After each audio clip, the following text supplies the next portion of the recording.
Rec Room has had their fair share of controversial updates, ranging from bad events to interesting UI decisions. In this video, we'll be diving into just a few of these updates, starting with quite a recent one, being Rec Room changing the dorm room community board. They basically changed it from a cool board with featured creators, brooms, Instagram photos, and YouTube videos to a Watch 2.0. Now you may notice I have not gotten this update yet, even though it's been out for around a month, and I do not mind. But it definitely was an unnecessary update. They didn't remove the community board entirely though, and it's just the one in the dorm room. If you go to the Rec Center community board, there's still a community board there. The next one is kinda similar to the community board, with Rec Room changing the Maker Pen UI.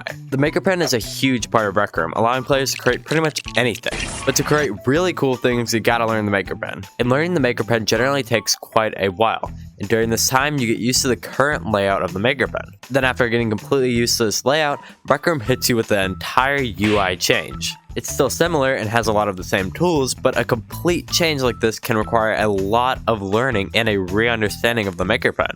Now looking back at the update, it really wasn't that bad, thinking most people are used to it now, but when it first released, people did not like it at all. The next one is the changing of the weekly system. Weekly challenges always got players coming back every week and were pretty fun, but that's when Rec Room decided to drop the bombshell in that they were changing the weekly system, mainly to make it less repetitive and instead of just a bunch of re-released items. Now to get this new weekly system, Rec Room said they will be changing it to a monthly system for the time being. But we will be getting original skins each month, which is pretty cool. Now the issue with this update was that they never released it, and to my knowledge the person working on this system left the Rec Room. Hopefully they can manage to get this update out semi-soon, because I did enjoy doing the weekly every week. The next one is probably the most controversial out of all of these, being full body avatars. Full body avatars are exactly what you think they are, Rec Room characters with limbs. First thought, these wouldn't be that bad of an idea.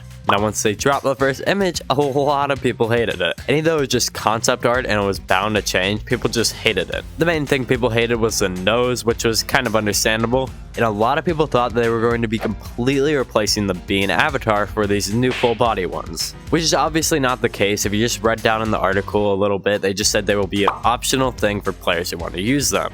I personally like the idea of more avatar customization, but I do know people who just absolutely hate the idea. We'll have to wait and see what they look like when they drop. If you enjoyed this video and want to see the entire history of the Rec Room weeklies, click right here.